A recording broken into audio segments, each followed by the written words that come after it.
नमस्कार। हम दुर्खिम की रचनाओं के बारे में पढ़ रहे थे, अर्थात दुर्खिम का जो लेखन कार्य था, उनके ग्रंथ उनके बारे में पढ़ रहे थे। पिछले क्लास में हमने इनकी प्रमुख रचनाओं के नाम बता दिए। आज हम जो इनकी प्रमुख रचनाएं थी, जो इनके जीवन काल में ही प्रकाशित हो गई थी, उनके बारे में थोड़ी जानकारी ले लेते हैं। दुर्खिम जो की 4 महत्वपूर्ण कृतियां हैं, उनकी संक्षिप्त जानकारी लेते हैं, जो कि उनके जीवन काल में प्रकाशित हो गई थी। और ये जो रचना ये महत्वपूर्ण है, इनसे उनके समाजशास्त्रीय विचारों के बारे में महत्वपूर्ण जानकारी मिलती है। तो उनकी पहली रचना का नाम है the division of labour in society. यह पुस्तक सन 1893 में लिखी थी उन्होंने, और यह फ्रांसीसी भाषा में लिखी गई है। यह दुर्खिम की प्रथम कृति है, जो उन्होंने पेरिस विश्वविद्यालय से डॉक्टरेट की उपाधि प्राप्त करने के लिए शोध ग्रंथ के रूप में लिखी थी। इस शोध ग्रंथ पर पेरिस विश्वविद्यालय द्वारा सन 1893 में दुर्खिम को डॉक्टरेट की उपाधि प्रदान की गई। यह बहुत ही महत्वपूर्ण ग्रंथ है, क्योंकि इसी ग्रंथ से दुर्खिम को विश्व ख्याति प्राप्त हुई थी। उनका नाम है पूरे विश्व में हो गया था। इस पुस्तक में उन्होंने श्रम के विभाजन को अर्थशास्त्रीय दृष्टिकोण के बजाय समाजशास्त्रीय दृष्टिकोण से विश्लेषण किया है। यह ग्रंथ श्रम विभाजन के सामाजिक परिणामों की विवेचना करता है।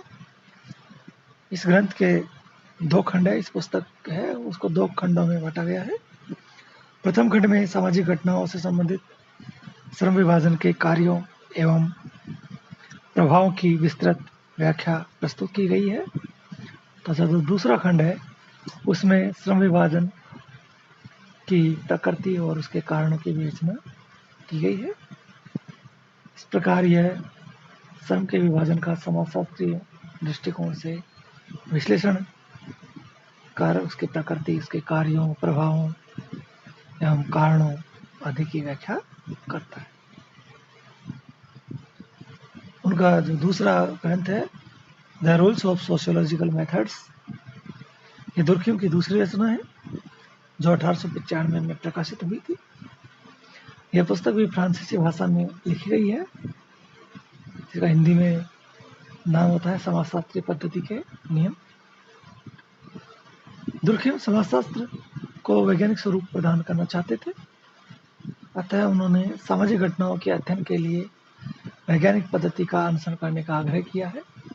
यह पुस्तक समाजशास्त्रीय पद्धति के नियमों के प्रतिपादन से ही संबंधित है। इस पुस्तक में दुर्खिम ने आग्रह किया है कि सामाजिक घटनाओं के अध्ययन में कल्पना और स्वयं विवेचना से हट करके सामाजिक घटनाओं का संपूर्ण अध्ययन है वो आवश्यक रूप से वस्तुनिष्ठ तथ्यों पर आधारित होना चाहिए। दुर्खिम ने समाजशास्त्र के अध्ययन कार्य में वैज्ञानिक पद्धतियों के प्रयोग पर अधिक जोर दिया है। यह सब जानकारी हमें इस ग्रंथ से मिलती है। अगला जो उनका ग्रंथ है द सुसाइड, यह दुर्खिम की तीसरी महत्वपूर्ण कृति है। यह पुस्तक भी फ्रांसीसी भाषा में लिखी गई है और 1895 में यह प्रकाशित हुई।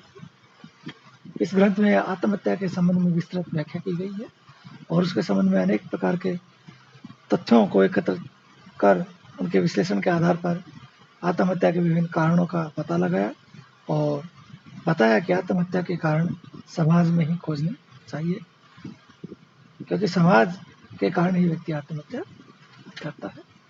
यह हमें इस ग्रंथ से जानकारी मिलती है। जो चौथा महत्वपूर्ण ग्रंथ था, जो उनके जीवन काल में प्रकाशित हुआ था, उसका नाम है the elementary forms of religious life. ये दुर्खिम की चौथी और महत्वपूर्ण कृति है, जो उनके जीवन काल में ही 1912 में प्रकाशित हुई थी। यह पुस्तक भी फ्रांसीसी भाषा में लिखी गई है और इस पुस्तक में धर्म के बारे में विस्तृत व्याख्या की गई है। इसमें धर्म के समाजशास्त्रीय सिद्धांत का प्रतिपादन किया गया है। इस पुस्तक में धर्म की उत्पत्ति के स्रोत बताए गए हैं और दुर्खिम ने बताया है कि समस्त धर्मों की उत्पत्ति का मूल स्रोत है वो समाज है। ऐसी जानकारी इस ग्रंथ में हमें मिलती है। इस प्रकार दुर्खिम की ये प्रथम 4 महत्वपूर्ण कृतियां हैं जो उनके जीवन काल में प्रकाशित हो गई थी और जिनसे हमें उनके समसत्व विचार की जानकारी मिलती है, इनका हमने उल्लेख किया है। तो दुर्खिम की रचनाओं संबंधित टॉपिक है हमारा ये पूरा हो गया है। कल हम इसके प्रश्न उत्तर के बारे में पढ़ेंगे। धन्यवाद।